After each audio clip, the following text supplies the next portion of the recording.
Kalau sampai ya, ada vonis terhadap Gus Nur maupun Bambang Tri yang vonis itu memberikan sanksi pidana meskipun hanya 1 hari, jelas ini vonis yang angel sekali dipahami oleh kita. Bagaimana mungkin?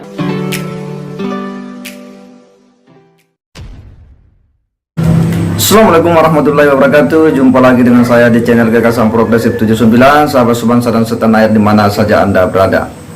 Kali ini Ahmad Kosinuddin kembali menyampaikan pernyataan ya terkait dengan situasi persidangan pasca persidangan Bambang Tri dan Sugi Nur yang ini sudah ke-9 dan mungkin ya sidang berikutnya ini sisa menunggu sidang putusan ya.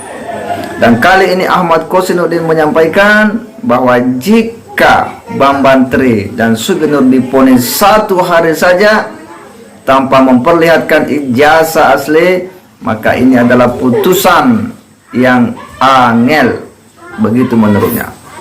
Bagaimana mungkin katanya jasa asli itu disandingkan dengan fotokopian ijazah? Harusnya apple to apple, harus ya sama, bukan apple to sinkron. Ini analogi yang dibangun oleh Ahmad Kosinuddin. Tetapi perlu kita ingat ya, bahwa untuk membuktikan keaslian ya seseorang punya ijazah ya tamat ya, tentu bukan hanya dengan memperlihatkan aslinya ya. Bagaimana jika misalnya ya pernah ada musibah ya dan ijazah itu hilang, apakah karena diambil banjir atau karena ada kebakaran atau apa ya, lalu bagaimana untuk kemudian membuktikan bahwa si A ini punya ijazah asli ya? Untuk lebih jelasnya kita akan simak dulu bagaimana pernyataan Ahmad Kosinuddin ini. Perkaranya sebenarnya sederhana, harusnya ada pembanding. Yang pembanding itu harus memenuhi unsur atau syarat apple to apple, bukan apple to singkong. Ijazah asli dari saksi dibandingkan ijazah Jokowi yang kopian, ini ke apple to apple, ini apple to singkong. Kalau memang ingin membuktikan bahwa ijazah Jokowi sama dengan ijazah asli yang dimiliki Mahmud Nurwindu, hadirkan aslinya, baru bisa memberikan kesimpulan Bambang Tri bohong, karena sudah ada ijazah asli dan ijazah asli dibandingkan dengan kawannya Jokowi yang mengaku kawannya. Saya sebut sementara yang mengaku kawannya Jokowi bahwa ijazah asli juga. Sepanjang ijazah asli ini tidak dibandingkan apple to apple, maka saya tegaskan seluruh keterangan dari temannya, gurunya, kenalannya, teman mancing, teman merokok tidak bernilai secara hukum. Allah Akbar. Sekali lagi, tidak bernilai secara hukum karena tidak bisa menjadi dasar untuk membuktikan keaslian ijazah Jokowi. Dan tidak dipahami. Ya, yang kedua, saya tadi sudah yakin ini saksi nggak melihat ijazah itu gitu, dan terbukti saksi juga tidak melihat gitu. Bagaimana mungkin orang mau membuktikan keaslian ijazah orang lain sementara dia tidak melihat gitu?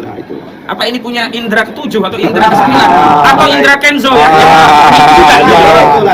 Kasap mata. Ini yang harusnya menjadi dasar saudara jaksa, datangkan dong saksi yang agak berkualitas gitu loh. Yang biar kita agak paras keringatnya agak berat gitu untuk bertanya ya.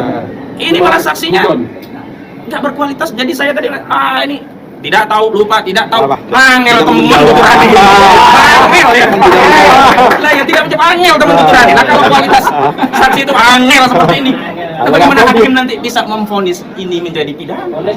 Makanya saya beri satu kesimpulan, kalau sampai ya ada vonis terhadap Gus Nur maupun Bambang Tri yang vonis itu memberikan sanksi pidana meskipun hanya 1 hari, jelas ini vonis yang angel sekali dipahami oleh kita. Bagaimana mungkin satu kebohongan dibuktikan dengan ijazah yang palsu ya, dengan kopian gitu loh? Bagaimana mungkin ada keyakinan hakim bahwa ijazah Jokowi asli, sementara bukan hanya hakim, seluruh peserta sidang tidak melihat, tidak pernah ya ditunjukkan asli ijazah Jokowi di muka persidangan. Nah, itulah logika yang dibangun oleh Ahmad Kosinuddin. Kalau kita hanya sederhana menyimak, ya bisa saja kita juga tergiring dengan opini dan logika yang dibangun oleh Ahmad Kosinuddin ini, bahwa bagaimana mungkin ya Bambang Tri mau divonis ya tuduhan ijazah palsu sementara ijazah asli itu tidak pernah dilihat, tidak pernah dimunculkan. Bagaimana pula fotokopian ijazah dari orang yang mengaku temannya menurutnya dengan ya fotokopi ijazahnya Pak Jokowi itu bisa disandingkan? Ya harusnya apple to apple, bukan apple to sinkron. Ya logis kalau sederhana kita berpikirnya ya. Bagaimana bisa diyakini bahwa Pak Jokowi punya ijazah asli? Sementara seluruh saksi yang hadir ketika ditanya apakah Anda pernah melihat ijazah asli Pak Jokowi, semua jawabannya tidak. Demikian pula para ahli ketika ditanya. Menurut Ahmad Kosinudin, bagaimana bisa dikatakan Bang Bantri diponis bersalah menuduh punya ijazah palsu sementara ijazah asli tidak pernah ditunjukkan? Nah, inilah logika-logika yang coba dibangun oleh Ahmad Kosinudin ini untuk mempengaruhi publik. Tetapi ingat, ya, bahwa untuk membuktikan apakah seseorang itu punya ijazah asli atau tidak, ya, dari asal sekolah bukan satu-satunya untuk kemudian menunjukkan aslinya. Jika ada kejadian, ya, seperti misalnya ada musibah, ya, dan itu hilang, ya, maka tentu itu tidak bisa lagi dilihat, ya, untuk membuktikan bahwa orang itu punya ijazah asli. Tetapi masih ada cara lain. Akan dilihat riwayat sekolahnya, apakah orang itu pernah terdaftar di salah satu sekolah. Ya, ada namanya buku induk siswa. Hingga kemudian dia tamat, ada surat keterangan tamat, ya. Ada fotokopi ijazah yang disimpan di sekolah.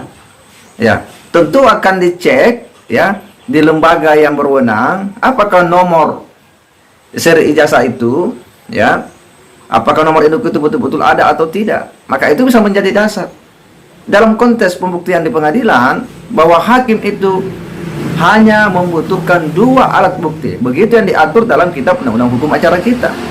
Minimal 2 alat bukti yang sah, ya, untuk kemudian hakim akan membangun keyakinannya dalam memutus perkara itu. Bisa keterangan saksi, bisa keterangan ahli, atau surat, ya, minimal 2, ya.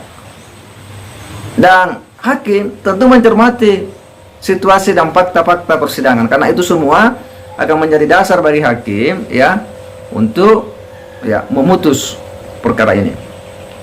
Jadi kemudian Ahmad Kosinudin, ya, ketika dia mengatakan bahwa satu hari saja jika Bang Bantri diputus, ya, sementara ijazah asli tidak pernah dilihat, maka itu menurutnya angel, ya, karena ijazah asli tidak pernah dilihat, ya.